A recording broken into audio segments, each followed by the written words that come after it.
Il y a d'ailleurs une réflexion qu'on peut faire à propos de l'affaire de Vaux-en-Velin.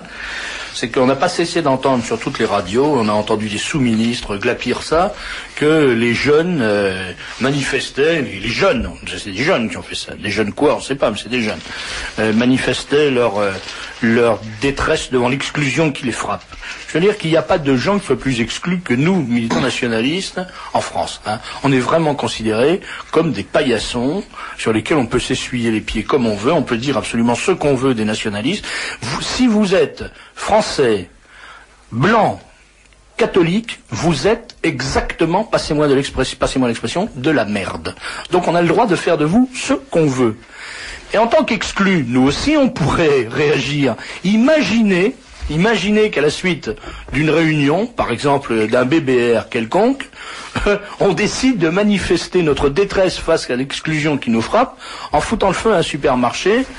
Ah ben mes enfants, je ne sais pas si les CRS recevraient l'ordre, comme ça a été le cas à Vaux-en-Velin, de ménager un périmètre de décompression.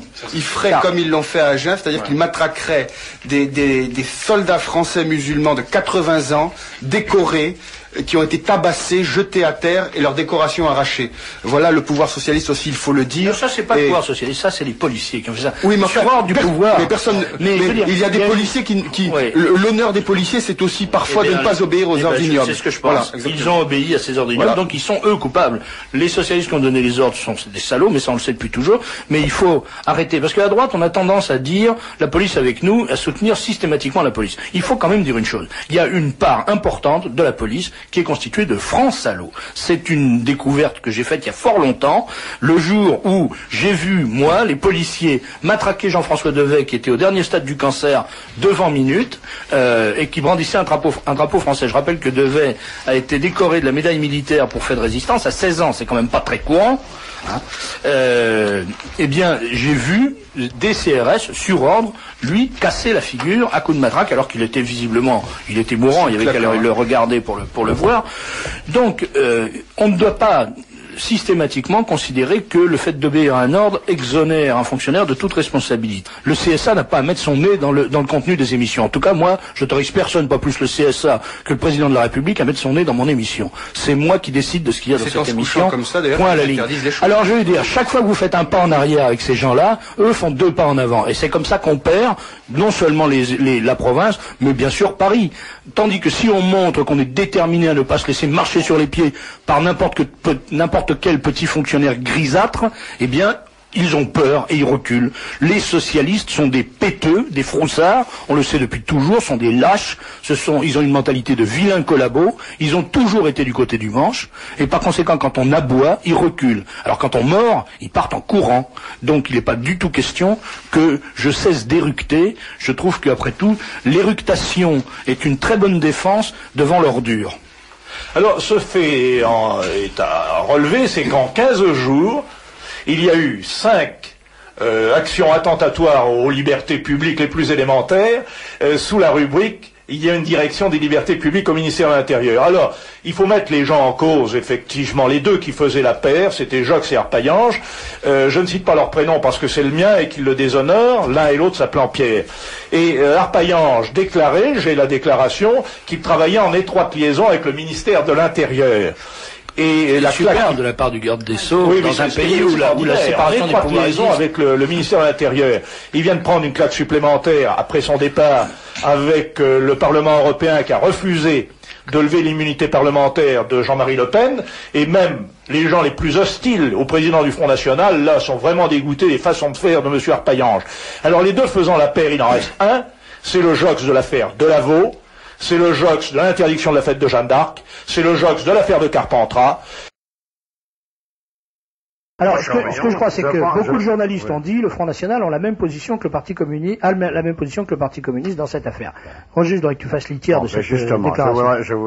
J'attendais justement, je voulais dire ça avant qu'on commence la discussion. Je te dis d'ailleurs que je suis content d'avoir entendu nos deux amis. Nous sommes exactement sur la longueur d'onde voulue. Nous sommes des patriotes français. Nous étions contre cette guerre, mais il ne faut pas oublier une chose, le président de la République est le chef des armées, que qu'on le déplore ou non, c'est ainsi, et l'armée est faite pour obéir au pouvoir légal. Alors quand on ne compte pas sur nous pour appeler à la désertion ou à saboter le matériel ou autre, nous sommes avec cette armée. Nous estimons que cette guerre est scandaleusement inutile, et qu'on ne devrait pas y verser du sang français, mais puisque nous sommes engagés par la faute d'imbéciles criminels, que nos soldats se conduisent le mieux possible en attendant qu'on puisse les rapatrier. Moi, je ne comprends vraiment pas comment tous ces gens qui, lorsque nous disons ici que nous ne voulons pas devenir musulmans, que nous ne voulons pas que des quartiers ou des villes de notre pays deviennent musulmans, deviennent des enclaves étrangères, que nous ne voulons pas que les mosquées remplacent nos églises, que nous voulons entre autres la préférence nationale, on nous accuse de racisme et de xénophobie, alors que nous n'attaquons pas en cela les musulmans ni les arabes. Et eux, tous ces gens aujourd'hui, attaquent les Arabes de façon absolument ignominieuse. Moi, je n'ai rien contre le peuple arabe ou contre les musulmans de la planète. Je pense que chez eux, ils peuvent faire ce qu'ils veulent. Ce que je ne veux pas, c'est que mon pays devienne musulman et que des étrangers, musulmans ou non d'ailleurs, foutent le cirque chez moi. Mais chez eux, ils peuvent régler le problème. Alors je pense que dans cette discussion, qui peut être longue, dans les exposés et les réalités de cette guerre, on pourra donner à nos amis qui nous écoutent un certain nombre de vérités, leur expliquer pourquoi et un certain nombre d'éléments. Oui, par rapport à ce que disait Roger, que vous disiez tout à l'heure, il y a un lien à faire, c'est qu'en fait nous assistons à un duel pour la possession du monde actuellement, dont je parle dans minutes, c'est le duel entre le cosmopolitisme, représenté par la clique anglo-américaine, qui avait envoyé, disait Bernanos, des poitrines françaises à l'abattoir en 14 pour la démocratie, qui les a envoyées à nouveau en 39, et qui a envoyé la France pour Suède en 56, et qui aujourd'hui nous envoie à nouveau nous sacrifier là-dessus. Donc il y a cette clique cosmopolite anglo-saxonne, qui a un certain nombre de réseaux en France, et on ne citera pas lesquels. Et il y a ce que on peut appeler le monde arabo-musulman, ou l'islam, qui est la force la plus active depuis une cinquantaine d'années. Et là, on retombe sur un ensemble de dangers qui étaient soulignés par des écrivains dès la fin du siècle dernier. Déjà, c'était évoqué par Gustave Le Bon dans sa Civilisation musulmane, il parlait d'un réveil arabe. Ça a été indiqué sous la forme de l'Orient par des écrivains comme Sax Rohmer. Alors lui, il voyait plutôt un péril jaune. Puis dans Robert Howard également, il y a un péril arabe qui est souvent indiqué dans certaines des nouvelles d'Howard. Et c'est-à-dire que depuis le début du siècle, on sent une montée de l'islam. Cette montée de l'islam, elle a été rendue très nette en France par Guénon et ses disciples, comme Michel Valzan ou Charles-André Gillis, qui montre que l'islam est ni plus ni moins que la religion, c'est-à-dire que les Arabes même sont la communauté axiale qui doivent permettre le rétablissement de l'âge d'or. Et ça, c'est en quelque sorte la ligne ésotérique du combat musulman extérieur. Mais il faut savoir que les musulmans sont convaincus que l'Oumma va devenir, sans faire un jeu de mots, l'Oummanité demain, et qu'il y a une volonté universaliste de créer partout dans le monde des républiques islamiques. Il y a déjà 4 millions de musulmans aux États-Unis, ils seront 6 millions en l'an 2000, c'est-à-dire ils seront plus nombreux que les juifs, qui ont baissé d'ailleurs depuis la dernière guerre aux États-Unis à cause des mariages mixtes essentiellement. Il y a une croissance énorme du nombre de musulmans en France, mais dans beaucoup d'autres pays d'Europe. Je discutais l'autre jour avec un nationaliste serbe qui me disait, mais nous en Yougoslavie, nous en avons 4 millions. En Allemagne, il y a 3 millions de Turcs. On peut rappeler d'ailleurs à cet égard que la Turquie, soi-disant alliée des Occidentaux, se voit avec 89% de gens qui sont hostiles à la guerre. Et donc au niveau mondial, et là donc je rejoins ce que disait Lamazir tout à l'heure, c'est-à-dire il y a à la fois un combat au niveau français et au niveau mondial. La France, on est placé pour le savoir, la terre de Jeanne d'Arc et de Clovis est devenue une cible privilégiée des deux cosmopolitismes. Du cosmopolitisme anglo-saxon fondé sur le métissage, le fric, la culture rococa, dont le professeur Bardet a parlé hier à la Maison des Agriculteurs. Et de l'autre côté, le mondialisme musulman, le mondialisme islamique, qui a une volonté énorme d'arriver à conquérir la planète à court terme. Et ça, donc, c'est absolument essentiel. Et puis, il y a une autre chose dans cette guerre qui est phénoménale et dont on a parlé beaucoup dans Minutes dans le numéro de cette semaine, c'est la première guerre organisée par les médias, la première guerre organisée par ce que Debord appelle la société. Qu'il fallait penser de Timisoara, ce qu'il faut penser de Carpentras et maintenant de cela. C'est-à-dire, on est dans une société où l'excès d'information arrive à la négation totale de l'information et on arrive dans un trou noir total, une impossibilité de connaître réellement ce qui se passe et l'information devient, c'est ça, l'information devient un rideau, mais ce rideau, cet écran télé, est un écran noir qui nous permet absolument pas de savoir ce qui se passe sur Terre. Et là, on en retombe donc sur ces fameux leurres qu'a posé l'Irak, et là c'est les pièges dans lesquels est tombée la société du spectacle et la guerre wargame, vidéogame des Américains. Ils ont vu des espèces d'objets en bas quand ils ont pris leurs photos satellites depuis 6 mois au-dessus du Golfe. Ils ont cru que c'était l'aviation ou les cibles militaires irakiennes. Ils ont plombé dessus. Ça n'a servi à rien parce que Saddam Hussein les a pris à leur propre jeu.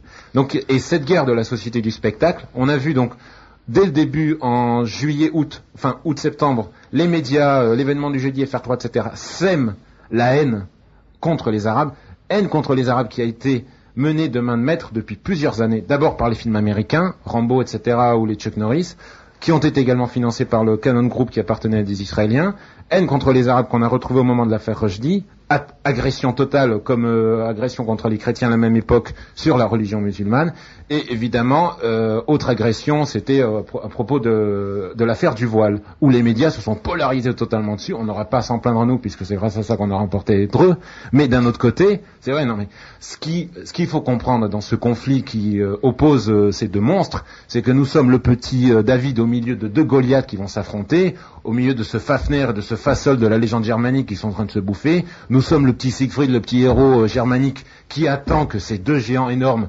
s'effondrent et se battent, et nous espérons, en fin de compte, pouvoir récupérer toute cette haine et toute cette lutte entre ces deux géants et être ceux qui transformeront Dreux local en un Dreux national et pouvoir profiter de cet effondrement. Et c'est ce qui est en train de se passer, puisque les journalistes sont en train de découvrir que les musulmans ne sont pas sur la même longueur d'onde, avant de découvrir d'ici peu que peut-être les intérêts des Américains et les nôtres n'étaient pas les mêmes. Une auditrice se déclare horrifiée, vous êtes en train de donner des arguments aux musulmans qui sont chez nous. Alors, je dirais que c'est pas nous qui les avons fait entrer, en plus je sais pas quels arguments. En plus on ne donne aucun argument aux musulmans en ce qui nous concerne, nous avons toujours dit, je parle au nom du Front National, là que nous n'étions pas contre les immigrés, nous étions contre la politique de l'immigration. Et ça n'est absolument pas la même chose, et que nous ne voulons absolument pas que cette guerre donne un sentiment tel aux masses arabes qu'elles deviennent toutes anti-occidentales. Non mais le fait de le dire, c'est bientôt on va nous reprocher, parce que on le dit, on dit que c'est en train de se réaliser, on va nous reprocher de l'avoir fait. Toujours, c'est toujours la même chose. On dénonce des périls, quand on vient ensuite gérer une faillite, on nous remet la responsabilité de la faillite sur le dos. Alors, voilà cette affiche. Affiche apposée dans les lycées par des lycéens antifascistes. Alors, je vais vous lire cette affiche. Méfiez-vous de ce fanfaron fielleux, de son discours xénophobe. Alors, le discours xénophobe, c'est à mort les nègres, à mort les arabes, à mort les youpins, à mort les jaunes, la peine de mort, des camps et des étoiles de couleur pour les immigrés, bientôt bombardement de certaines villes pour se venger, la torture, etc.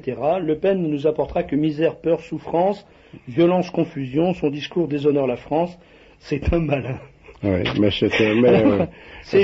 j'ai voulu publier tous ces tracts parce que on ne peut pas se rendre compte du mal que cela fait. Il ne faut pas se tromper qu'aux dernières élections, avant le référendum, la CFDT, entre autres, avait sorti un paquet de tracts qui ont été bien diffusés, bien boîtés, et c'est pour ça que je dis toujours au Front que le boîtage est très très très important.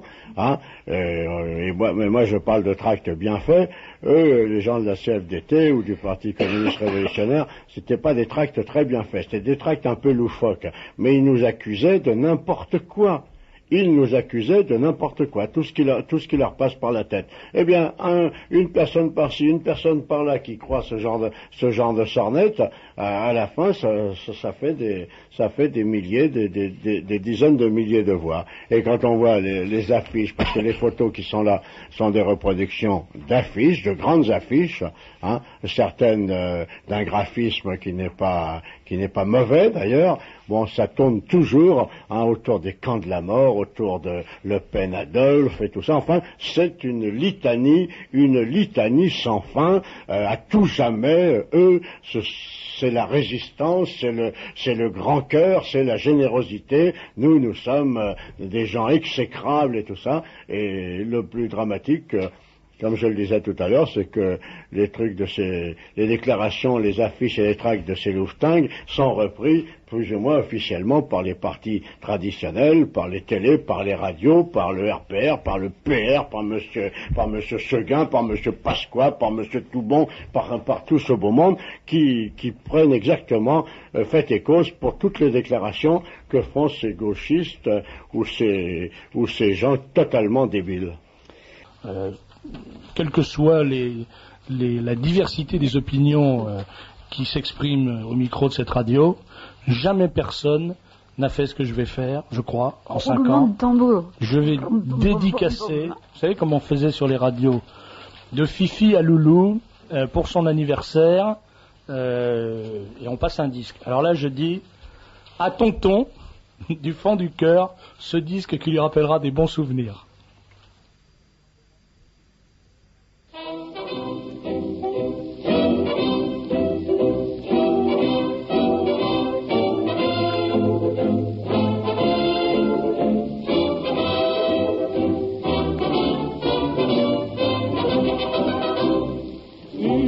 Flamme sacrée monte du sol natal et la France enivrée te salue maréchal, tous tes enfants qui t'aiment et vénèrent tes ans à ton appel suprême ont répondu présent.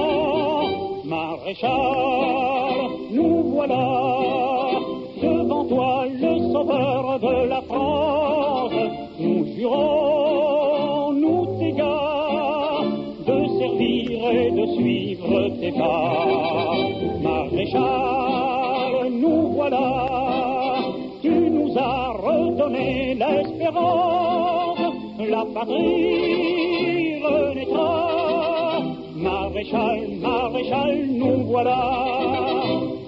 Tu as lutté sans cesse pour le salut commun.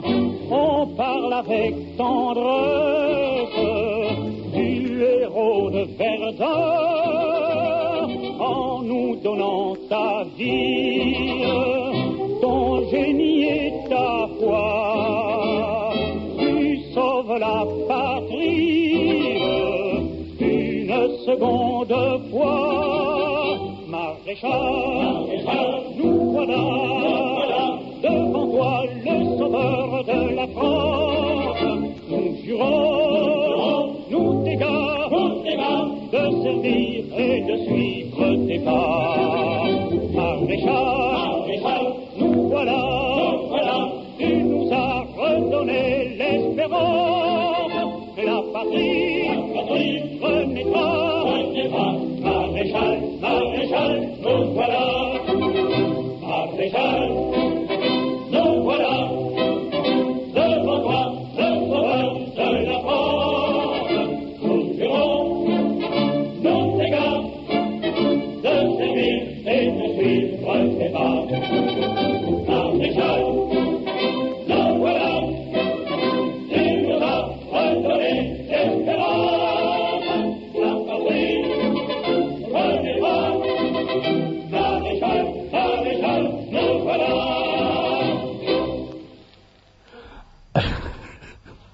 Alors, voilà, c'était donc dédié à Monsieur Mitterrand-François, une musique qui a dû lui rappeler sa jeunesse.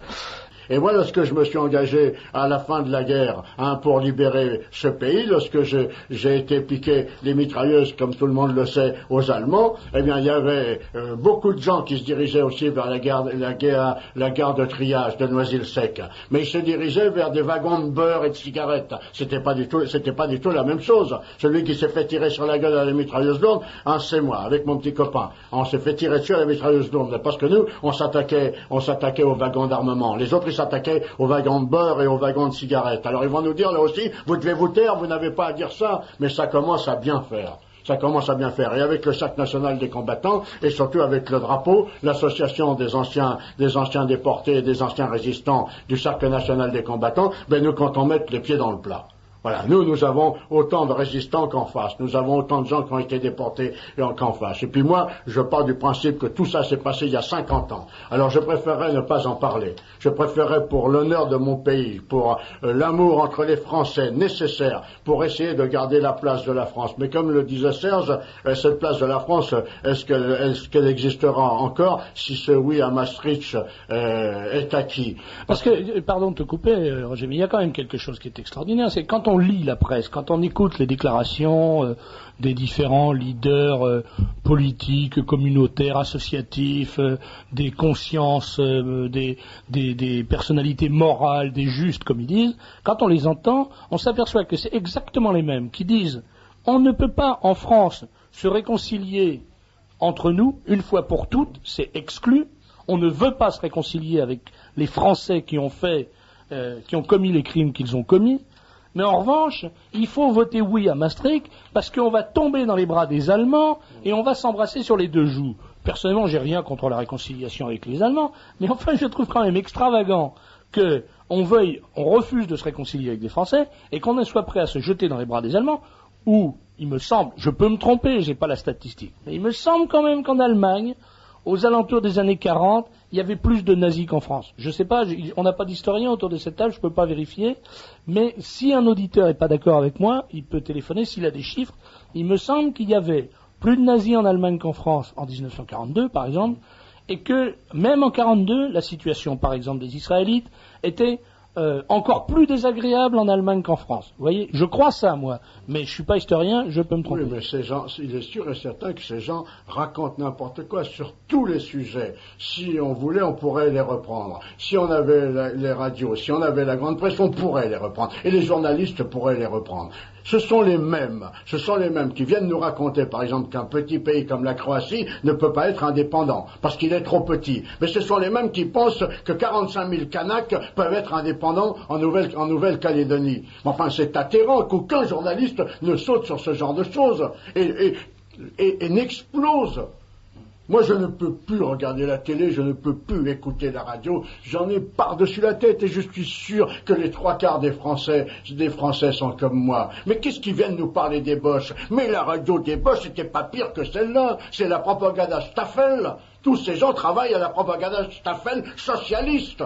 Personne ne met le holà à toutes ces discussions. On entend vraiment du bourrage de crâne à longueur de journée. Et le drame dans ce pays, c'est que beaucoup de Français ont l'air de s'en foutre totalement. Les gens ont du mal à boucler les fins de mois. Les gens sont de plus en plus pauvres. Il y a de plus en plus de malheureux dans ce pays. Ce qui semble les intéresser, ces malheureux, c'est ce qu'ils ont dans le porte-monnaie. Je disais à ma femme hier soir, ils vont à l'épicerie, ils vont regarder la bouteille d'huile qui est à 60 centimes moins chère ou 45 centimes moins chère parce qu'ils ont des problèmes de fin de mois. Alors là, cet argent, ils le comptent. Mais l'argent qu'on leur pique pour les impôts, eh bien n'importe qui peut en faire n'importe quoi. Et quand on voit par exemple au Conseil régional d'Île-de-France, dont je fais partie aujourd'hui, que l'on reçoit chaque semaine 20 à 30 kilos de documents, des brochures en couleur, l'Île-de-France vue du ciel, les égouts de l'Île-de-France, les petits chiens de l'Île-de-France, l'Île-de-France vous raconte n'importe quoi, tout ça envoyé par Chronopost à 35 francs, 45 francs. Ça, c'est le conseil régional. Alors quand on sait que c'est pareil dans les municipalités, pareil au conseil régional, pareil à l'échelon national et 10 fois pire à l'échelon européen, cet argent pourrait servir quand même pour les Français. Eh bien, les 3/4 des gars s'en foutent. Les 3/4 des gens s'en foutent. Et c'est pour ça que les autres en profitent. Lorsque monsieur Emmanueli vient raconter qu'il n'a pas à être condamné parce que même s'il a volé de l'argent, il l'a volé pour le Parti socialiste. Mais cet argent vient de la poche des contribuables. Les fausses factures sont faites comment ? Pour construire un pont qui vaut 120 millions lourds, par exemple, je cite un chiffre, on fait une facture de 200 millions. Mais la différence, elle est bien prise dans la poche des contribuables. Mais ça, tout le monde s'en fout. Et personne ne l'explique. Alors là, en ce qui concerne l'occupation, Vichy et tout ça, alors là, on essaye de nous expliquer. Les Français, d'ailleurs, n'y comprennent strictement rien. Parce que je crois que les plus concernés, c'est nous qui sommes des hommes de livres, des hommes de lecture, des hommes d'histoire, qui nous intéressons à l'histoire de notre pays, hier, avant-hier, aujourd'hui et pour demain. On comprend tout ça, mais les 3/4 des jeunes gens, des jeunes filles de ce pays, je me demande comment ils peuvent y comprendre, ils comprennent quelque chose. J'entendais l'autre jour une jeune fille à la télévision, une présentatrice à la télévision qui disait 11 novembre 1940, alors que le régime de Vichy a interdit que soit déposée une gerbe à l'Arc de Triomphe, mais qu'est-ce que le régime de Vichy faisait à Paris et commandait à Paris en 1940 ?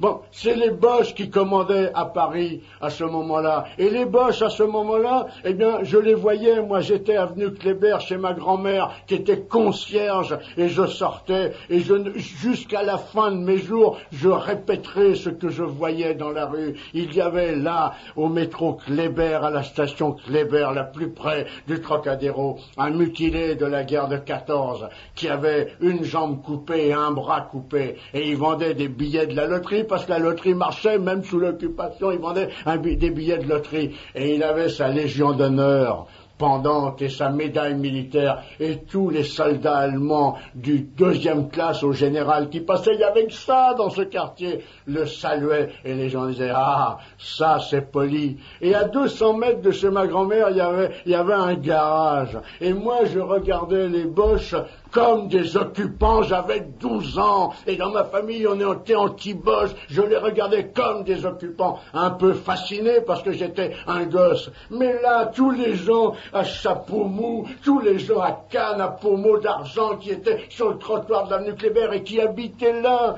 attendaient que les Allemands sortent le matin, et la compagnie de garde sortait de ce garage Renault souterrain, et ils marquaient le pas. Et lorsque le premier soldat allemand mettait son pied sur l'avenue Kléber, le chant commençait. Et les gars étaient là, tous ces hommes à casquette et à canne, et qui disaient « Ah ah ah, on peut régler sa montre sur ces gens-là ». Voilà la vérité. Voilà la vérité. Alors après, les choses ont changé.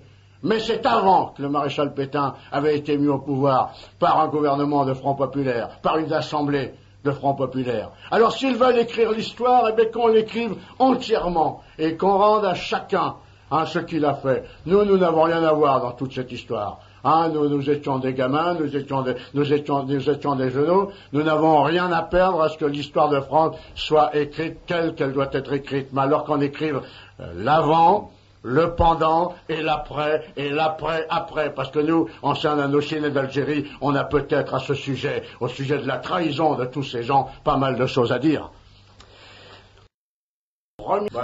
Là, l'année dernière, on avait fait, National Vidéo avait fait un magnifique film, et monsieur Guillaume Durand, l'ordure bien connue, que j'attends. Je cherche dans les restaurants où je rentre depuis 1 an, je cherche toujours si monsieur Guillaume Durand est là. Je pense qu'un jour, je tomberai sur lui dans un restaurant. Il aura le hors-d'œuvre et le dessert en même temps. Et Simone Veil, il y a déjà quelques semaines, nous avait dit, oh là là, sur la Croatie et la Bosnie, attention, il faut contrôler son émotion, pas d'émotion inutile. c'est vrai, là-bas c'est des musulmans et des catholiques qui meurent, c'est pas non plus, faut pas non plus en faire toute une histoire. Bien là, elle est allée en Bosnie, et elle nous dit aujourd'hui qu'il y ait des exactions, des exécutions, c'est sûr. Des exécutions sommaires, des violences, c'est certain. Il va falloir réunir le maximum de témoignages là-dessus. Elle ne s'avance pas comme ça. Hein, non. Mais réfugié n'est pas déporté. Camp de rassemblement n'est pas camp de concentration. Encore moins d'extermination. Génocide a un autre sens. Des autres camps, personne ne revenait. Ce qui n'est pas complètement vrai dans la mesure où, grâce à Dieu, elle en est revenue. Mais admirons cette espèce de saloperie. C'est une saloperie parce qu'il n'y a pas d'autre mot. Camp de rassemblement n'est pas camp de concentration. Réfugié n'est pas déporté. Alors là, il se trouve que je suis à mon 6e séjour là-bas. J'ai vu ce qu'on appelle des déportations dans des wagons.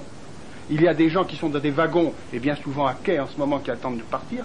C'est exactement cette horreur-là qui se passe.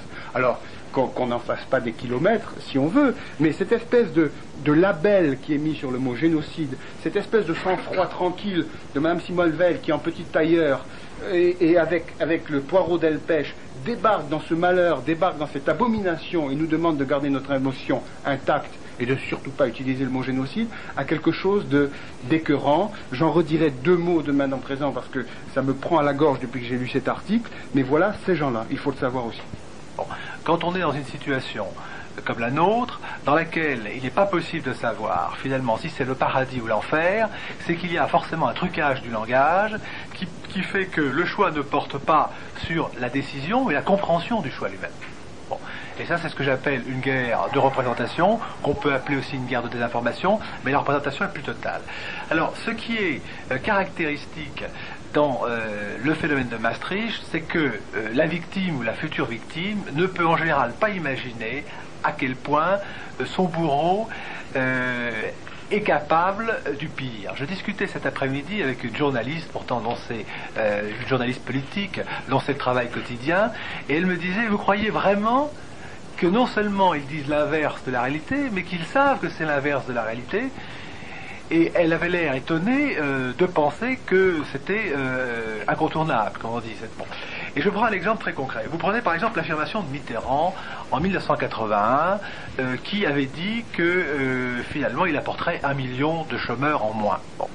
On peut penser qu'à cette époque il était sincère. On peut le penser. Mais lorsque, en reprenant les déclarations de Delors, il affirme que l'Europe c'est de 3 à 5 millions de chômeurs en moins, on sait cette fois-là qu'il ment. Pourquoi ? D'abord parce que toutes les études montrent, et pour des raisons très simples qui peuvent s'expliquer en 2 minutes, que l'Europe c'est nécessairement plus de chômage. Pourquoi ? Eh bien parce que on sait maintenant que dans les années passées, ce qu'on appelle le développement économique était créateur d'emplois. Il fallait créer les emplois de ceux qui allaient détruire les emplois des autres, évidemment. Donc dans un premier temps, autour notamment de l'informatisation, il faut des serveurs à tous les niveaux. Mais maintenant, les machines, j'allais dire, se réparent elles-mêmes jusqu'à un certain point. Et donc le développement économique est créateur de chômage. Qu'est-ce que c'est que finalement la compétitivité européenne ? Eh bien, la compétitivité européenne, ça consiste, lorsque vous avez 12 sociétés, j'allais dire, à prendre la plus forte et à absorber les autres. Bon, quand vous absorbez les autres, pour être plus productif, eh bien, il faut que moins de personnes produisent plus de machines. Bon, donc il y aura plus de machines au bout du compte et moins de personnes. Et ça, le mensonge tout à fait caractéristique, c'est de prétendre que donc il y aura plus d'emplois. Alors ça nous amène à une guerre économique, si vous voulez, parce que la guerre se traduit par la volonté peut-être de détruire, mais aussi par les effets. Et les effets du chômage, c'est ce que disaient les socialistes en 81, et les socialistes disaient que le chômage était insupportable. Maintenant qu'il a progressé dans des proportions vertigineuses, on dit qu'il n'est plus supportable. Donc il y a une guerre qui est économique. Bon, ça c'est un premier point. Mais alors il faut peut-être rappeler aussi que pas mal de gens, que les gens qui ont négocié les accords de Maastricht sont les gens qui ont ouvert le marché européen aux voitures, aux véhicules japonais. Il y en a beaucoup qui en font partie. Et alors c'est pour ça que si vous voulez, ce qui est caractéristique, et là tout à l'heure on pourra parler de la situation dans laquelle nous trouvons dans la bataille de Maastricht, parce que finalement une guerre sémantique, c'est-à-dire une guerre de langage, elle fonctionne comme un feu de forêt. Dans le Midi, les feux prennent toujours au même endroit, suivent les mêmes talwegs, débouchent sur les mêmes sommets, on peut les arrêter à certains points. Et cette bataille de Maastricht a suivi 2 phases, et on peut dire que la publication du vrai ou faux, mais ça n'a pas de sens, sondage qui a été annoncé aux informations de 20 heures d'hier sur les 51% réputés de non, clôt une phase, la première phase. Bon. La première phase, c'est, on peut dire, la phase des faits. C'est-à-dire, ce que je vous disais précédemment, c'est que la guerre économique détruit des emplois, bon, et ça c'est très bien perçu dans les milieux ouvriers. Et ça, c'est un élément extrêmement important. C'est-à-dire que d'une certaine manière, l'intelligence actuellement se trouve en bas par les faits. Et Napoléon disait qu'il y a certaines illusions qui ne peuvent être vaincues que par les faits. C'est-à-dire que les ouvriers, en particulier danois, eux étaient bien placés pour savoir que l'Europe, ce n'est pas la paix économique, puisque ceux qui ont voté non, en peu de partie, c'était les chômeurs. Ce sont dans les quartiers ouvriers qu'il y a eu 70% de votes négatifs. Bon. Et c'est ce qu'on constate, la presse a annoncé aujourd'hui que, selon ses propres appréciations, 54% des ouvriers votent non. Pourquoi ? Parce que quand vous êtes mis au chômage, vous savez très bien que c'est pas la création d'un emploi. Ça c'est très très simple, il suffit de savoir compter. Bon. Et dans les entreprises, vous avez cette situation, pour ne parler que de l'économie. On peut dire aussi, on peut inventer par exemple 3000 néo-nazis à Roscoff. Non mais restons dans le sujet. Et restons dans le sujet parce que bon.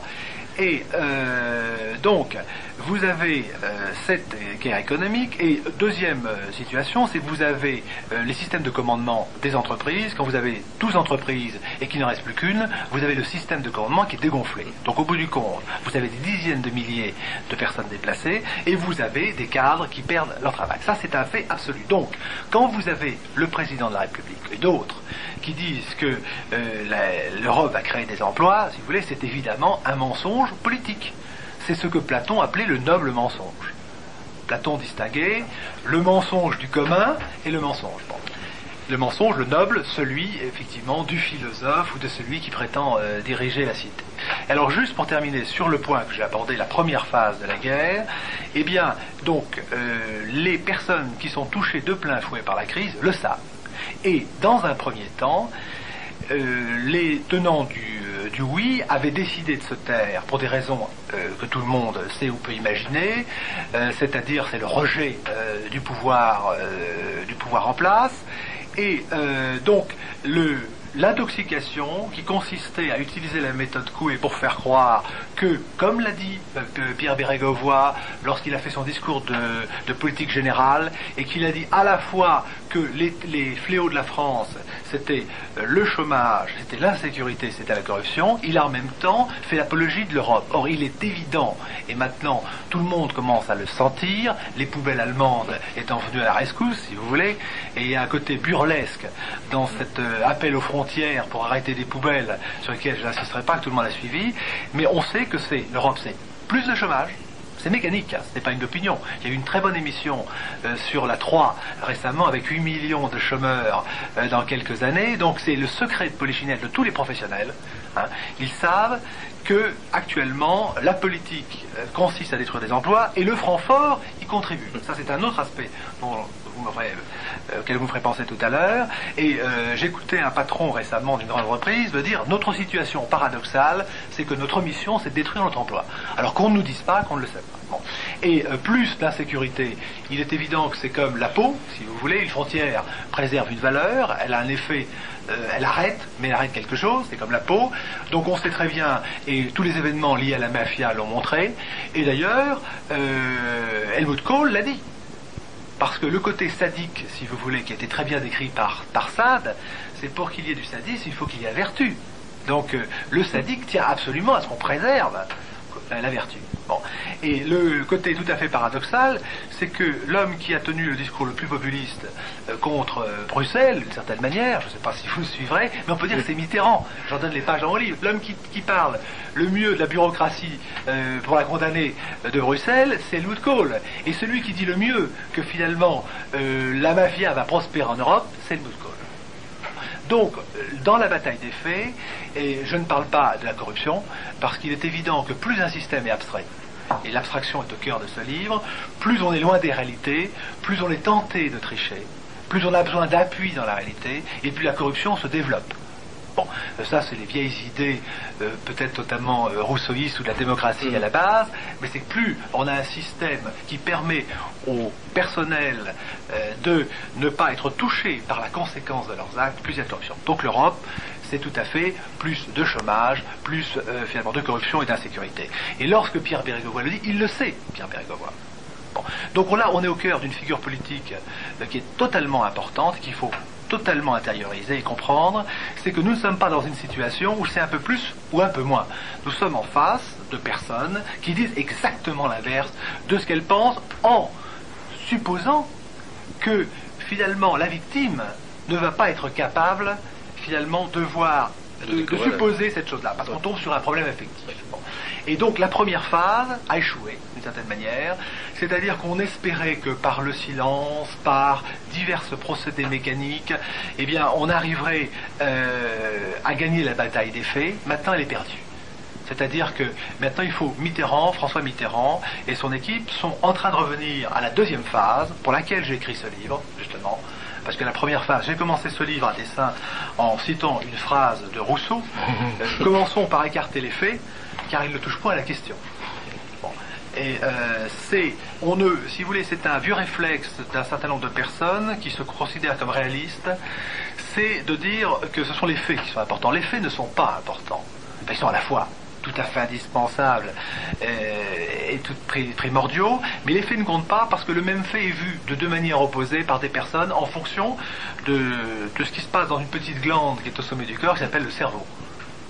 Et c'est pour ça que c'est totalement important de se battre sur des schémas de pensée, ce qui commence à être fait, de d'éclairer la totalité et de ne pas penser qu'on pourra faire l'économie d'une bataille morale simplement en disant les faits parlent. Or, donc Mitterrand étant président de la République et le peuple étant souverain, Mitterrand est le sujet du peuple souverain. Et il passe un accord international sans en référer au peuple souverain. Il est donc en état de félonie. Et la félonie, c'est la traîtrise à l'égard de son souverain.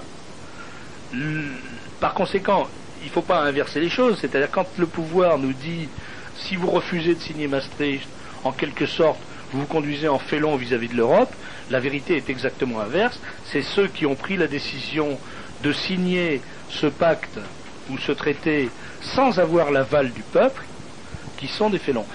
Pour abonder, je veux dire, pour aller dans ce sens, d'abord, la troisième phase de l'ours, donc première phase, il ne faut pas tuer, vendre la peau de l'ours avant d'avoir tué.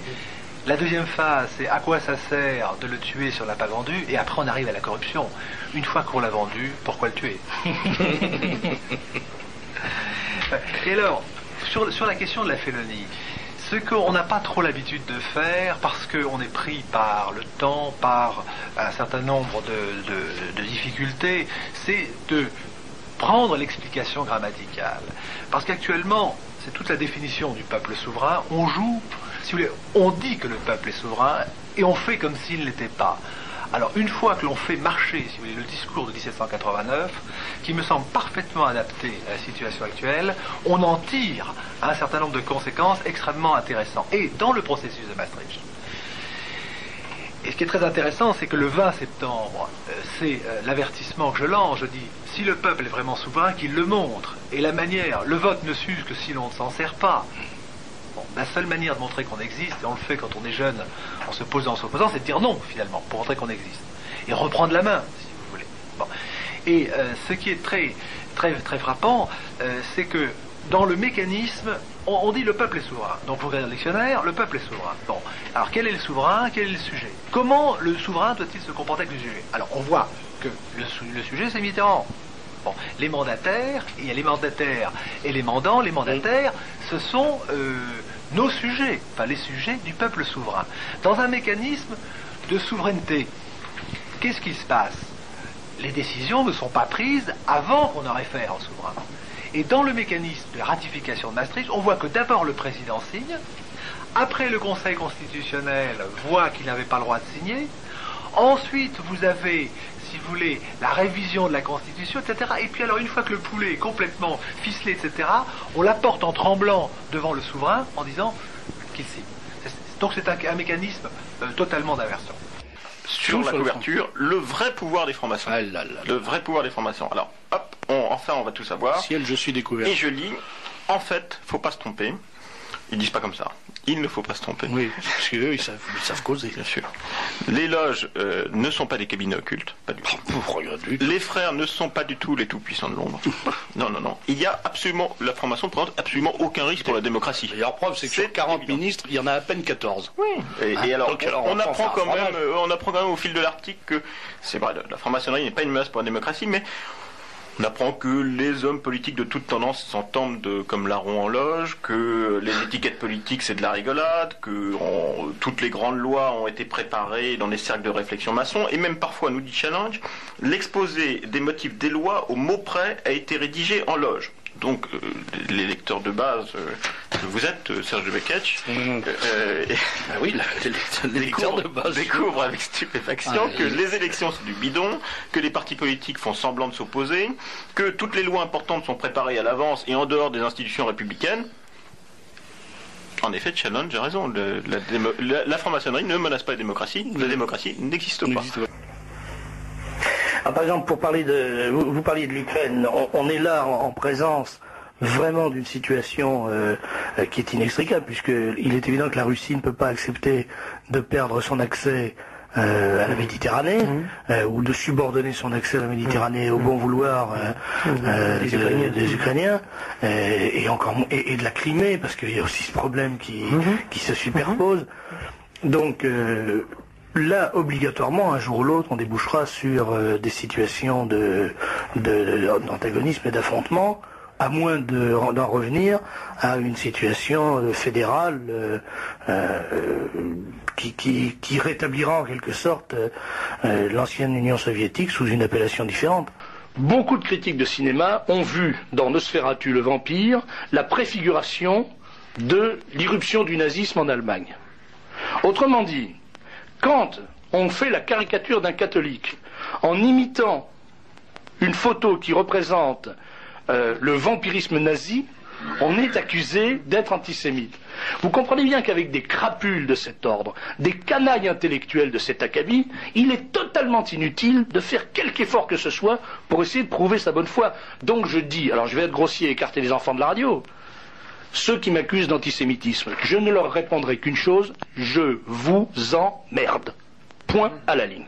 Et donc je n'ai pas à faire d'émission pour leur dire à longueur de micro que je les emmerde, parce que je les emmerde à pied, à cheval, en voiture, verticalement, horizontalement, diagonalement, en profondeur et en surface. Et comme ça, ils savent à quoi s'en tenir. Voilà.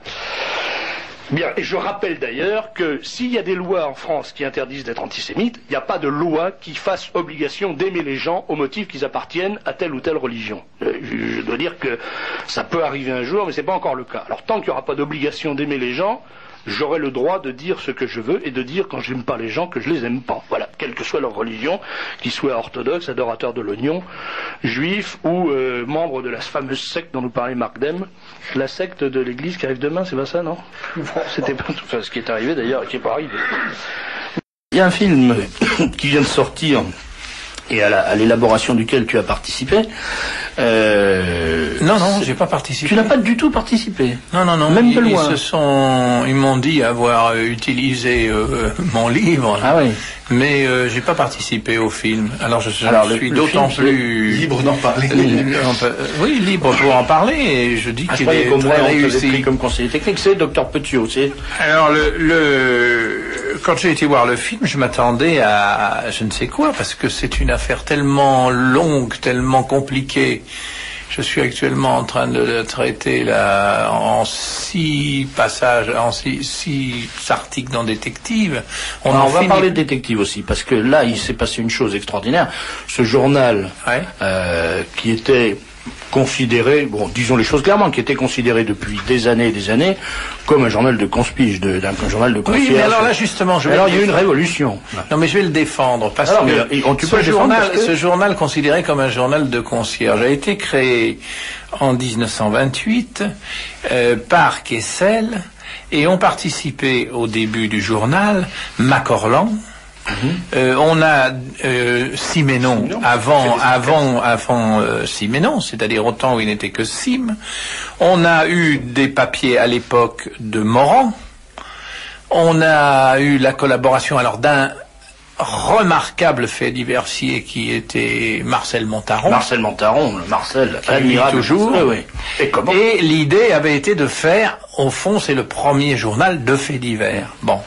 Alors, par la suite, il a affaibli, bien sûr. Il y a eu des collaborateurs moins prestigieux, mais je dois dire que les gens qui travaillent là sont toujours soucieux de l'information exacte, parce qu'ils sont surveillés, alors là, de très près. Et que, mis à part une période où ils ont fait du titre racoleur, parce qu'il fallait vendre, alors il a livré sa femme à 3 Arabes dans le bois de Boulogne, alors ça faisait vendre, et c'était vrai aussi, remarque, mais on en faisait un gros titre. C'est pas pour moi une motivation d'achat très forte, non mais ça... Chacun ses goûts. Et effectivement, quand on m'a proposé de travailler à ce journal, je me suis dit, bon, c'est le truc de concierge, mais auparavant, je l'avais découvert, parce que en faisant un certain nombre de sujets pour le cinéma et puis pour le livre Les Grands Criminels, j'ai été consulter leur collection. Et je me suis aperçu que dans toutes ces affaires, c'était le mieux. C'était ce qu'il y avait de mieux fait. C'était bien foutu. Si j'ai aujourd'hui à m'occuper d'un sujet, d'une affaire de faits divers de 1937 ou 1950, je prends dans la collection de détectives. J'ai eu à traiter Laetitia Toureau, c'est remarquablement fait dans Détective. Voilà. Laetitia Toureau, c'est la dame qui avait été assassinée par les amis de Mitterrand. Non, alors là, ça c'est les différentes thèses qui s'affrontent, mais Laetitia Toureau, c'est un mystère. Il y a Pierre Meunier qui est là, qui pourrait nous dire des choses d'ailleurs sur entre Pierre. Sur Laetitia Toureau. Non, je sais pas sur Laetitia Toureau, mais enfin sur il veut pas. Il a toujours prétendu. Voilà, entre Pierre. Il a toujours prétendu qu'il n'avait pas de preuves. Sur la responsabilité de Mitterrand dans l'assassinat de Laetitia Toureau. Bon, c'était un copain de Mitterrand. Voilà, c'est ça. C'était un copain de Mitterrand qui s'appelait comment? Oui, on a parlé de la Jean. Ça, c'est l'histoire de la cagoule autour de Laetitia Toureau, mais rien. En dernier, puisqu'on parle de ça, il y a un type qui s'est accusé. Il y a environ une quinzaine d'années, qui a écrit aux flics et qui a expliqué d'une façon à peu près plausible. Il a donné certains détails que seuls les enquêteurs connaissaient, alors on pense que c'est lui le coupable. C'était une affaire passionnelle. C'est dommage, ça aurait été plus joli si elle avait été tombée sur les coups de la gueule. C'est comme quand en Italie on trouve Bottecchia, le champion cycliste, assassiné dans un verger. Tout le monde part là-dessus. Alors on dit c'est les communistes, c'est les fascistes, enfin, on cherche. Et puis 30 ans après, un paysan se confesse et il dit je vais mourir bientôt et je vais vous avouer qu'il y a monsieur Bottecchia qui est venu dans mon verger pour piquer des pommes ou des prunes. J'ai filé un coup de fusil et il est mort et je demande le pardon de mon péché. Mais n'empêche qu'on avait quand même fait des beaux articles en attendant. Alors souvent il y a la conclusion imbécile. Donc revenons dans un premier temps à Détective qui est redevenu un journal de faits divers superbe avec des signatures prestigieuses dont la tienne, qui n'est pas rien quand même. Si j'avais su que tu voulais faire de la presse, je t'aurais proposé de travailler à Minute depuis longtemps. Et là j'ai une spécialité. Il y a aussi le taille en terre qui donne des papiers là-dedans. Bon, enfin on essaye de faire un journal. Alors, voilà. Alors, on va parler de Petiot. C'est ça. Maintenant, on va parler de Petiot, oui. Alors ça, c'est un sujet, on pourrait en parler des heures. Petiot, c'est interminable, cette affaire. Le mérite du film de Challonge, c'est d'avoir réussi à faire une espèce d'histoire qui dure 1h30 et qui a tout transposé en étant exact. Le personnage est exact. Le personnage interprété par Serrault est criant de vérité. Or, on est dans un film qui est un peu Nosferatu. C'est un peu un film d'expressionniste allemand, avec la référence au début. Avec la référence au début qui est très très évidente, mais rien n'est faux. C'est-à-dire, on est dans le détail, évidemment, quand on arrête Petiot, ça s'est pas passé de cette façon, etc. Mais l'ensemble est tout à fait juste. En tout cas, sur la complexité du personnage. Ce que vous pourrez nous raconter, c'est quand même d'où il venait, parce qu'on nous l'a présenté quasiment comme un nazi, alors que c'était un homme de gauche, au moins, puisqu'il a été élu maire socialiste, je crois, avant-guerre. Ce que je voudrais, c'est qu'Alphonse, justement, qui a écrit un chapitre entier sur Petiot dans ce livre, Les Grands Criminels, dont on avait parlé d'ailleurs. C'est difficile de le rattacher à quoi que ce soit, ce Petiot. Mais je crois que tu pourrais nous raconter. Dans les gros traits. Bon, d'abord, il a une enfance, il est le fils d'un fonctionnaire des postes. Il a une enfance curieuse parce qu'il est chez une nourrice et il est bouillant un chat. Ensuite, c'est plus tard. C'est un peu plus tard l'histoire de l'anus.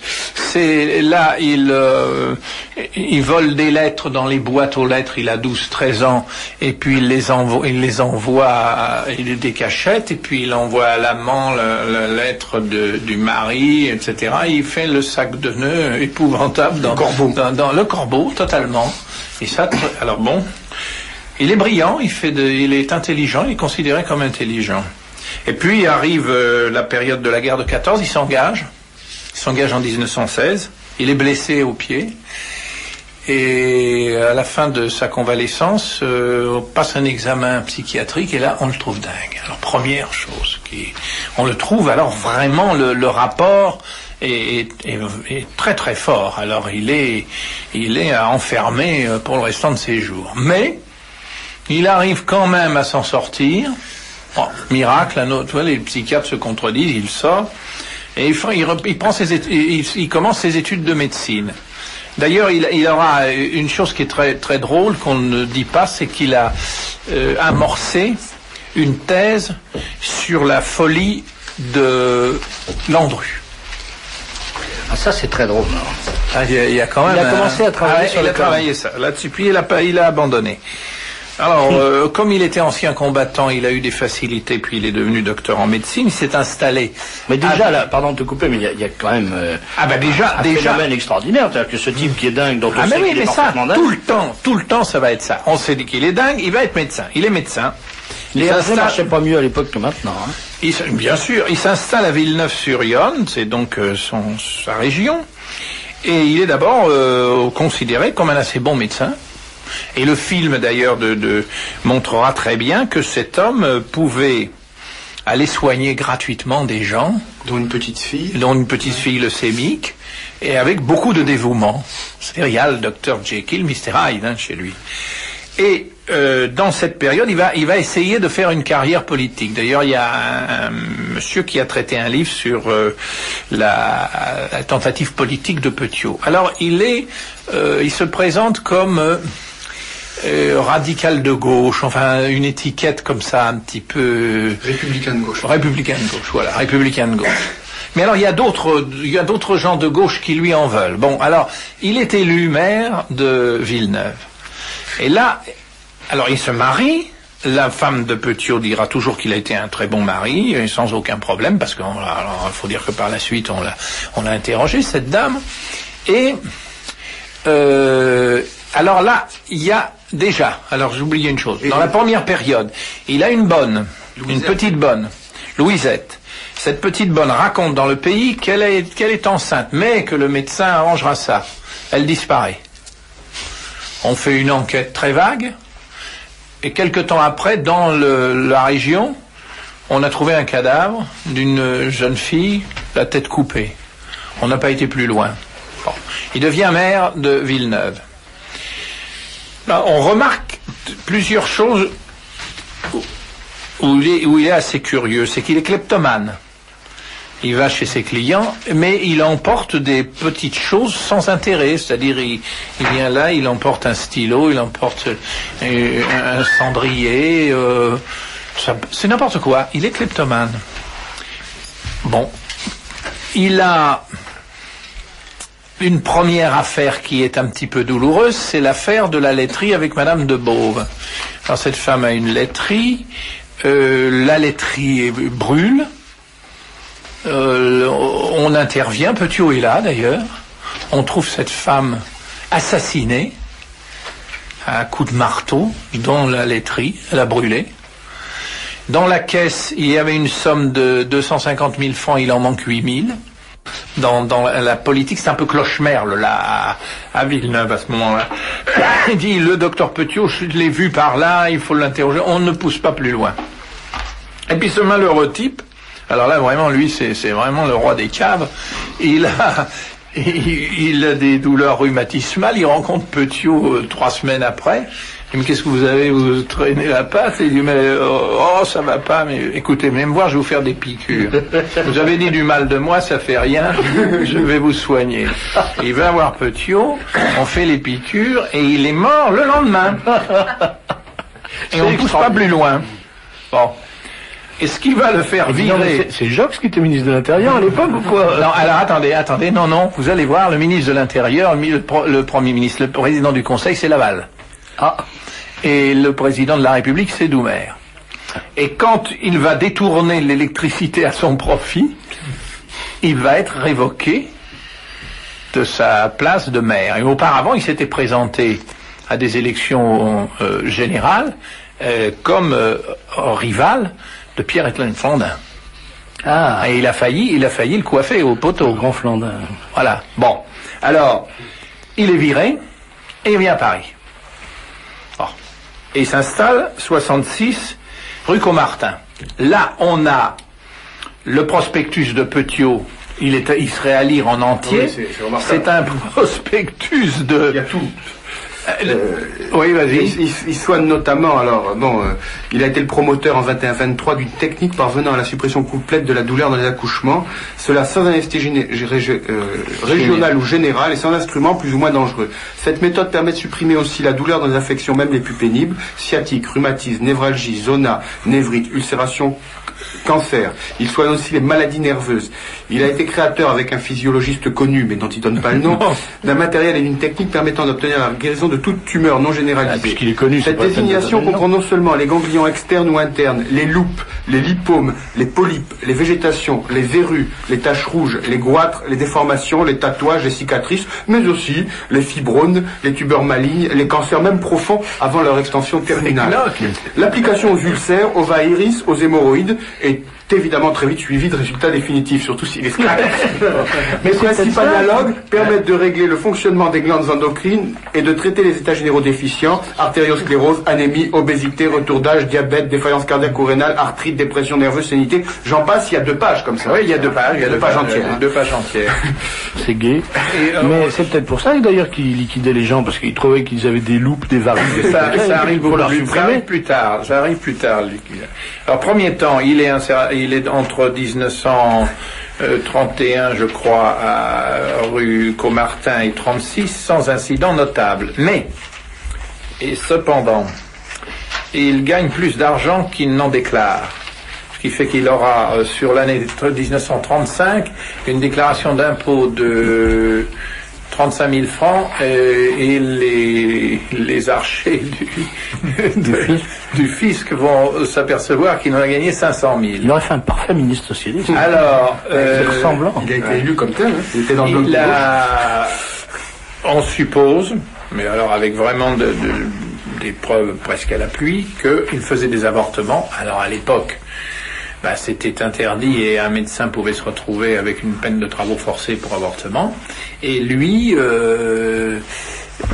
devait faire payer très cher ses interventions. Il se disait gynécologue. Oui. Et puis aussi, il faisait la chirurgie? Non, pas que la chirurgie. Là, il faisait des ordonnances de complaisance pour les drogués. Et on suppose que c'est de cette façon qu'il a gagné beaucoup d'argent. Parce qu'au moment où la véritable affaire Petiot va commencer, donc en 1942, cet homme-là a du fric.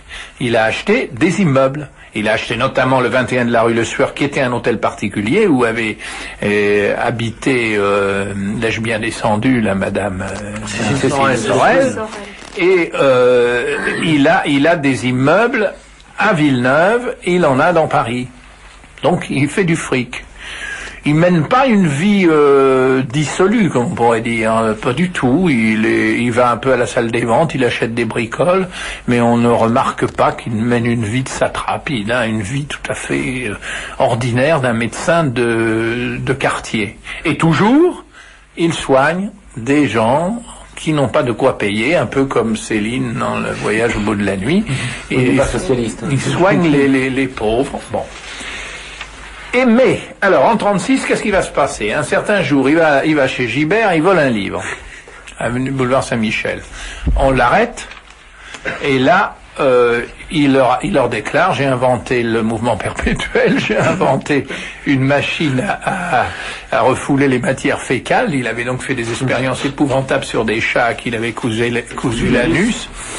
Et alors le commissaire de police qui l'a arrêté dit j'ai affaire à un parfait dingue et l'envoie au dingue. Alors on l'envoie au dingue et là, évidemment, il évite d'aller devant la justice et j'ai le texte ici, il est là, on reconnaît accès dépressif, déséquilibre psychique, état de démence au moment de l'action. La véritable figure du docteur Petiot est celle d'un individu sans scrupules et dépourvu de sens moral. Précaution à prendre, car il pourrait troubler l'ordre public. Bon, alors... C'est Madame Soleil qui a écrit ça. C'est Madame Soleil. Maintenant, 7 mois plus tard, il sort de l'asile d'Ivry, il reprend son travail dans son cabinet, et il est nommé médecin d'état civil du 9e arrondissement. Tout ça est formidable, quand même, parce qu'on s'aperçoit qu'on peut exercer la médecine, et voilà, et il continue. Et là, rien ne se passe de particulier, si ce n'est ces petites histoires avec le fisc, jusqu'à l'occupation. Alors, va commencer toute cette histoire extraordinaire. Alors d'abord, il y a une sorte de préméditation totale, puisque 6 mois avant, il fait faire des travaux dans l'hôtel particulier, il fait faire un mur, parce qu'il dira aux ouvriers qu'il ne faut pas que les gens des alentours puissent regarder ses patients, ça les gênerait. Et puis il fait faire cette pièce triangulaire. Alors, pièce triangulaire, dit-il, où il va faire des travaux de radiographie, et où il a fait mettre un viseur pour regarder. Un œilleton, quoi. Oui, un œilleton pour regarder. D'ailleurs, il est au musée de la préfecture, l'œilleton de Petiot. Et puis voilà, il est installé et on attend un certain temps et l'affaire Petiot, si vous voulez précisément, commence. Mais elle sera très très très très trouble. Alors bon, le procédé est simple. Il y a des gens des gens différents d'ailleurs, qui ont besoin de foutre le camp de la France occupée à l'époque. Donc les Juifs, il a des clients juifs. Et puis quelques truands qui veulent pas aller au STO. Pas qu'ils veulent pas aller au STO, les truands, ils ont truandé à mort, ils ont plein de fric, ils ont la PJ au cul et ils veulent foutre le camp. Voilà, il en a 4 qui liquident. Et 4 et les dames avec. Et comme ces truands avaient plus ou moins marché avec la Gestapo de la rue Lauriston, à son procès, Petiot dira, mais ceux-là, bien sûr, je les ai tués, c'était des traîtres, c'était des salauds. Et le président lui dit, oui, mais les femmes, ils étaient partis chacun avec leur gagne-pain. Leur dame. Alors, Petiot dit, mais qu'est-ce que vous voulez que j'en fasse? Alors là, la salle murmure, et bon, etc. Et il ajoute, pour les féministes, après tout, ce n'était que des femmes. Alors là, c'est des répliques qu'on n'invente pas. Bon, alors, il va liquider un certain nombre de personnes de cette façon. Mais, sans qu'on sache précisément ce qui s'est passé à ce moment-là. Parce qu'on arrivera... Ni combien. Alors, c'est 27. 27 grâce aux valises qu'on retrouvera par la suite à Villeneuve. Et pas grâce aux vêtements qu'il y a dans ces valises. On arrivera à remonter tout, c'est-à-dire les femmes ou filles. Parce que les gens viendront reconnaître d'ailleurs.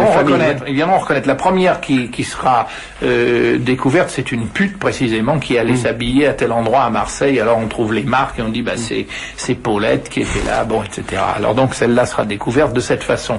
Mais ça c'est beaucoup plus tard. Alors dans une première période qui va du début 42 jusqu'à mai 43, donc il y a 27 personnes, plus d'autres, parce que Petiot dira, mais moi j'en ai pas tué 27, j'en ai tué 63, c'était pour la résistance.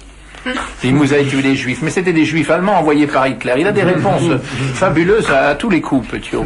Alors, pas de problème.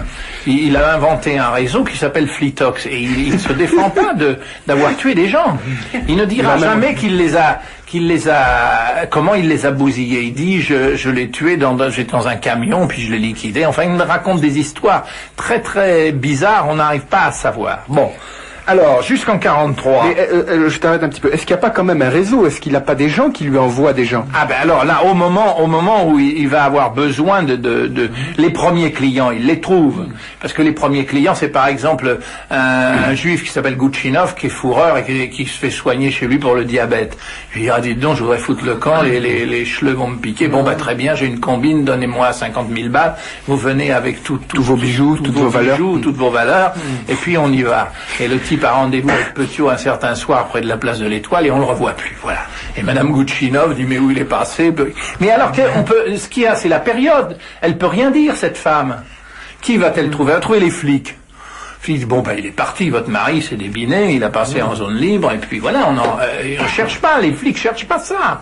On va pas aller trouver les Allemands, hein. Alors personne ne cherche ces gens-là, parce qu'à l'époque, moi j'ai vécu cette époque, j'avais un copain, tout d'un coup je le voyais plus, il est parti dans un maquis, par exemple, ou il a passé en Espagne, j'en ai connu qui sont passés en Espagne. Il y avait toutes sortes de gens qui se débinaient et on les cherchait plus. Alors les juifs encore plus, un juif il se taillait, il est plus là. Alors donc Petiot, il est là à son aise dans cette période. Alors évidemment, il a des rabatteurs. Alors les rabatteurs, ça c'est encore très curieux. Et cette époque est une époque phénoménale. Je vous livrerai tout à l'heure en finale un texte de Galtier-Boissière qui l'a défini très bien. C'est-à-dire que on dit aujourd'hui, on pense à ça, on dit il y a les nazis qui arrêtent les juifs, etc. Or la rabatteuse numéro 1 de Petiot est une juive roumaine qui s'appelle Eriane Kahn, qui est la maîtresse d'un officier allemand et qui envoie des juifs à Petiot. Alors, par la suite, elle a été emmerdée parce qu'elle avait un amant allemand, mais non pas parce qu'elle envoyait ses coreligionnaires à Petiot, ce qui est tout de même énorme. Alors, elle a dit, moi je croyais qu'ils partaient. Mais dans quelle mesure? Mais elle prenait de l'argent, au passage.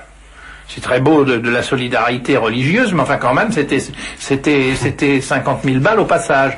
Puis alors, il y a un coiffeur en état... salon de coiffure, oui. Et le perruquier qui est avec lui, qui sont les rabatteurs de Petiot et qui lui amènent du monde. Voilà comment ça s'est passé. Alors, je vous passe les histoires parce qu'elles n'en finissent plus. Un beau jour, il est arrêté par les Allemands qui, eux, évidemment, s'intéressent à ce type qui fait passer des gens en Argentine ou on ne sait où. Alors, il est arrêté. Il y a d'abord des histoires rocambolesques. Là, il y en a un il arrive à les feinter avec un type. On lui a mis un type dans les bras, un nommé Dreyfus, qui a été téléguidé par les Allemands et qui marchait avec les Allemands. Libéré à condition de le piéger. Libéré à condition de faire piquer Petiot. Et ce Dreyfus arrive à se débiner des pattes des Allemands et il va dans la chaudière de Petiot. C'est extraordinaire, hein. Bon. Alors, il finit par être arrêté, et là, dira-t-il, il est arrêté, par une... alors, ce qu'on ne sait pas, c'est qu'il n'y a pas eu une Gestapo. Il y a 36 000 services. Alors, il a été loupé par ceux qui cherchaient un type qui faisait passer les Juifs, et il est arrêté par un type qui s'occupe de déserteurs de l'armée allemande. Alors, il prétendra par la suite qu'il est torturé, et il reste, donc, de mai à janvier 44, à Fresnes. Bon, alors, on suppose que pendant cette période, il a vu des vrais résistants. Il s'est fait passer pour le chef d'un réseau fantôme qui est Flitox. Il a entendu des conversations. Il est devenu copain avec ces gens-là. Et ça l'aidera par la suite à réapparaître dans la peau d'un résistant. Et notamment dans la peau d'un communiste. Un résistant communiste, oui. Alors, en janvier, il sort de Fresnes. Mais là, il y a des mystères extraordinaires. Il sort de Fresnes, il va rue Le Sueur, il ne va pas tout de suite rue Le Sueur, il va se reposer dans sa propriété à Villeneuve.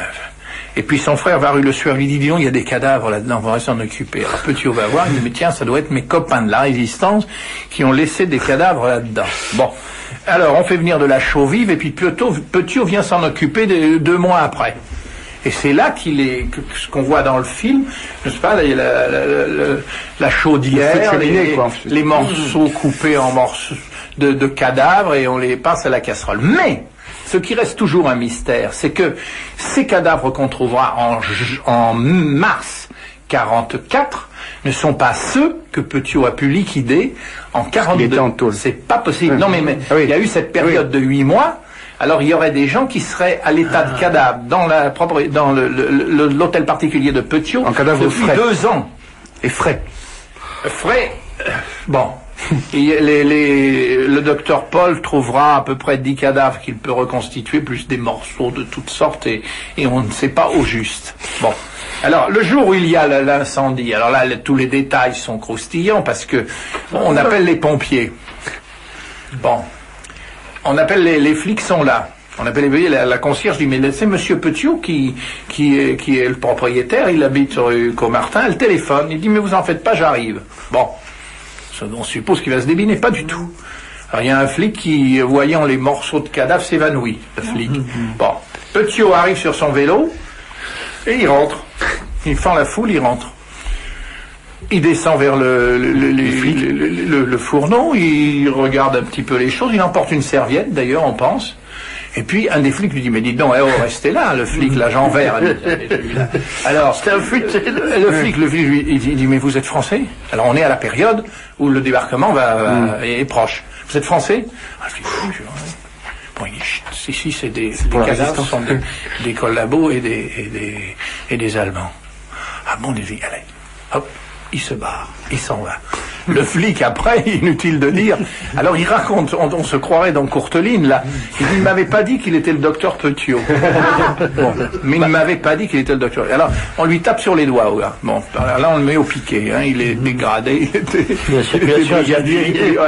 Et à la Libération, il expliquera qu'il avait cru vraiment faire un acte de résistance, et hop, on le remet en temps grade. Ça, c'est le destin qui est à côté de celui de Petiot. Alors là, Petiot se débine, il est dans la nature. Alors l'enquête démarre mal parce que le commissaire Massu à qui on va confier l'affaire voit ça et se dit mais qu'est-ce qu'il y a, parce que dans le coin il y a en plus les personnages de Bonnie Lafont qui sont une officine de Gestapo et on sait qu'il y a eu des contacts entre Petiot et ces gens-là puisqu'il a soigné le neveu de Lafont Clavier d'une vérole. Alors on sait qu'il y a des contacts et on s'est souvent demandé si c'est une possibilité. Les gens de la rue Lauriston ne donnaient pas leur, c'est ce qui est illustré dans le film, ne donnaient pas leur cadavre à liquider au docteur Petiot. Et en tout cas, les 4 truands qui ont été là, ils étaient en froid avec le patron, avec Monsieur Lafont. Alors peut-être qu'il a dit, tiens, j'ai un truc pour vous pour partir en Argentine et on les a plus revus. Et ils se partageaient le magot. Parce qu'il reste l'histoire du magot. C'est que Petiot, on estime au minimum à 200 millions le fric qu'il a ramassé, 200 millions de 44. On n'a pas retrouvé un rond. Vous comprenez? Ça correspond à quoi? Je ne sais pas vous dire, 2 milliards, enfin c'est une somme colossale. Et on n'a rien retrouvé. Ça, mystère. Parce que souvent dans ces histoires, on ne sait pas où est passé le magot. Alors parce que chez Petiot, il y a un magot énorme. Alors pendant la période où il a fait ça, il n'a pas fait d'achats spéciaux, hein. Il a dû acheter une petite maison en plus, c'est tout, ça n'a pas bougé. Alors on connaît mal les motivations de ce personnage, c'est-à-dire il y a quand même une part de folie, puisqu'elle a été quand même vue au moment où il est sorti de service militaire et au cours de cette affaire du vol de livres. Il y a un moment où ce personnage est une espèce de fou extraordinairement structuré dans sa tête qui déraille par moments, et ça c'est la bonne approche aussi du film. Très bien. Alors, il y a l'appât du gain aussi peut-être. Mais l'appât du gain. Oui, mais alors l'appât du gain, où est passé l'argent?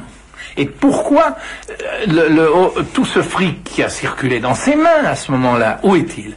Alors on sait qu'il y en a des tas d'autres qui ont gagné de l'argent. Et je dis moi que quand on a jugé Petiot, on n'a pas jugé son frère, on n'a pas jugé les 2 coiffeurs, on n'a pas jugé Ariane Kahn, il y avait des complices. Pourquoi on a jugé que Petiot, finalement il a été le bouc émissaire d'un réseau flottant? Il fout le camp. On ne le retrouve pas. Alors, cette période-là, il est chez un militant communiste, un ouvrier, et il couche chez lui. Ce monsieur s'appelle Rétoré. Et pourquoi ce gars prend-il Petiot chez lui? Parce que tout de même l'affaire a fait du bruit dans les journaux. Alors là, il faut admettre qu'un militant du PC ne cachait pas un assassin de droit commun évident. Donc, la thèse Petiot résistant, il avait réussi à l'accréditer auprès de la direction, enfin auprès des dirigeants clandestins du PC.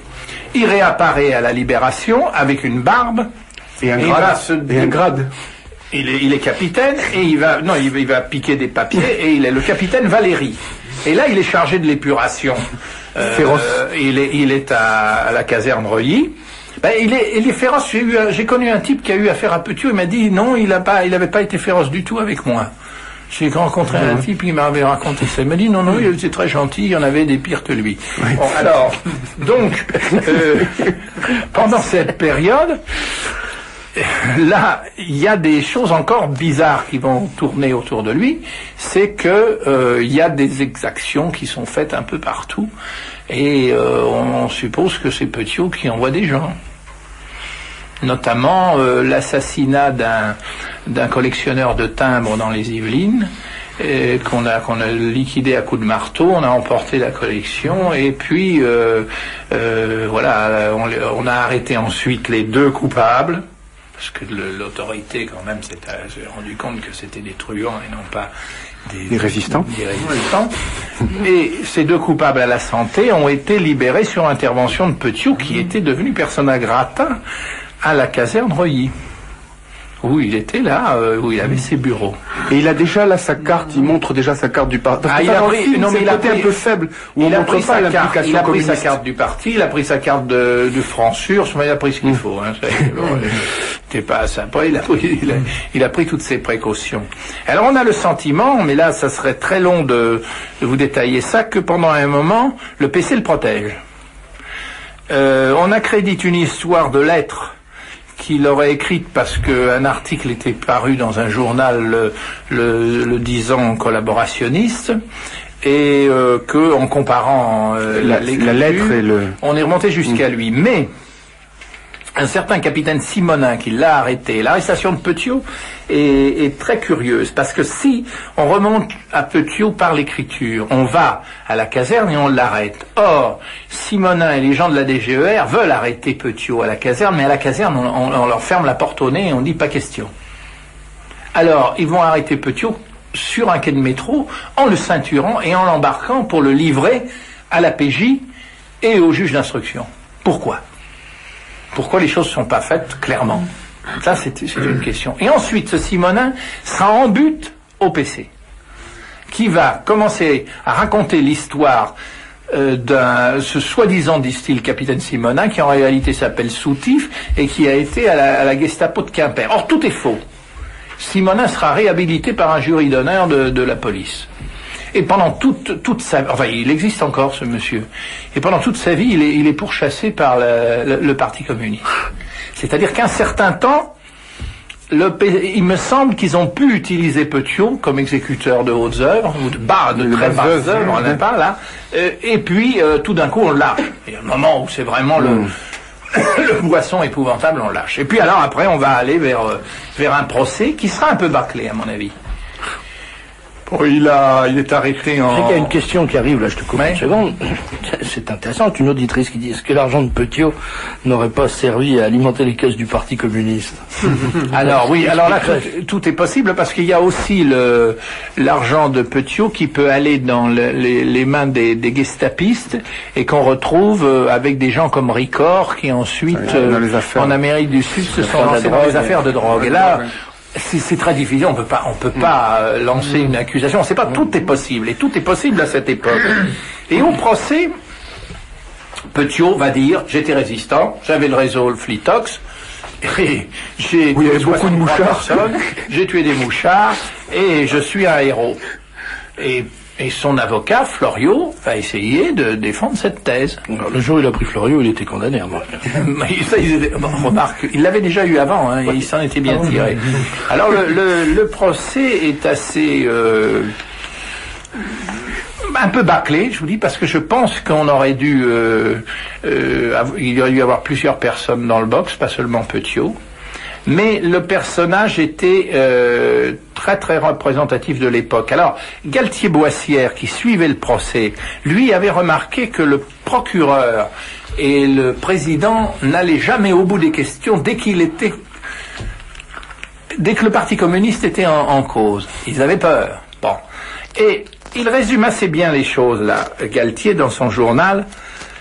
Alors, il dit à un moment donné, comme apparaît dans la vase d'un étang que l'on cure, toute une faune bizarre, visqueuse et répugnante, ce hideux procès découvre à nos yeux effarés les dessous fangeux de l'occupation, avec ses services secrets entrecroisés. Tueurs de la Gestapo et tueurs de la résistance, espions, mouchards, indicateurs et provocateurs des deux bords, se côtoyer, se contacter, se duper, se donner des gages, échanger des secrets, trahisser pour être trahis à leur tour. Voilà, le climat de l'affaire Petiot. C'est superbe parce que ça c'est une leçon, on devrait afficher ça dans toutes les écoles. C'est tellement étranger à tout ce qu'on raconte aux gosses aujourd'hui. Et là ça a été publié en 1946, Galtier. Il avait une liberté d'esprit à l'égard de ça, il le disait. Ouais, alors bon, on l'a guillotiné, oui. N'as-tu pas entendu parler de l'affaire Joinovici? Est-ce que le nom de Joinovici n'a pas été mêlé à l'affaire Petiot? Oh, de très loin. De très loin. Il y a un type qui... Parce que j'ai lu quelque chose là-dessus, c'est pour ça. Je sais bien, non mais il y a un type qui... On l'a dit. Oui. C'est-à-dire Joinovici a des liens avec les gens de la rue de Lauriston. Évidemment. La fameuse Carlin. Alors, qu'il ait pu en avoir, qu'il ait pu croiser Petiot, c'est possible. Mais il n'y a rien de précis. Lui n'avait pas besoin de sortir du pays. Il n'y avait pas de je ne pense pas. Bon, que ces gens-là soient retrouvés dans les mêmes clubs de temps en temps, ça c'est très possible. Mais un lien direct, d'ailleurs, entre les affaires de Joinovici et celles de Petiot. Joinovici, c'est pas un fou. Non, c'est pas un tueur qui est traqué, c'est un homme d'affaires, fabuleux, un retors extraordinaire. Alors, c'est encore un autre personnage, comme Lafont est un autre personnage. Lafont est un garçon qui le jour de la mort de son père à 12 ans était perdu, il n'avait plus personne et il a été couché sur la tombe de son père. Et alors quoi, on trouve la carrière de ce type qui se venge de toute la société et qui devient un caïd énorme pendant l'occupation avec le droit de vie ou de mort sur des tas de gens. Voilà, là on l'explique celui-là. Joanneau, il arrive du ghetto de Gutchinov, il a traîné chez les ferrailleurs. C'est toute une autre carrière. Il est en affaire avec l'armée allemande directement. Après, oui. Alors le fabuleux, c'est que lui est un des plus grands fournisseurs pour l'armée allemande en non ferreux. Quant à Petiot, alors Petiot, c'est vraiment un marginal. Heureusement, c'était la norme. Alors, il y a le procès. Dans le procès, il est formidable parce qu'il est d'une arrogance extraordinaire. Et lui, au fond, je trouve que quand on l'a condamné à mort, il a été pas si mal que ça par rapport à un tas de condamnés à mort qui voient arriver le procureur et qui disent: Monsieur le procureur, je suis très content de vous voir, allons-y, etc. Il est le contraire de Landru, qui est Landru gentleman.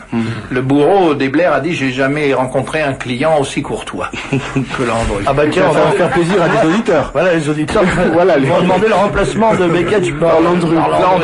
Tandis que Petiot accueille le procureur en disant: ayez du courage, tu me fais chier. Il lui dit: bon alors, ça commence comme ça. Et puis alors Maître Jacquet, qui était là avec Paul Loriot, il leur dit: mais fallait pas venir. Il me dit: vous vous rendez compte, il fait froid ce matin, puis ça va être dégueulasse que vous allez voir. Enfin. Et alors là les témoins, et notamment le docteur Paul, ont dit qu'ils n'avaient jamais vu un homme aller à la mort avec une telle indifférence. Il était à la mort comme tu vas chez le coiffeur, comme tu vas chercher ton pain. Et je crois que cet homme était fait de telle façon qu'il avait aucun souci de la vie, ni de celle des autres, ni de la sienne. Et il a été comme ça jusqu'au bout. Voilà.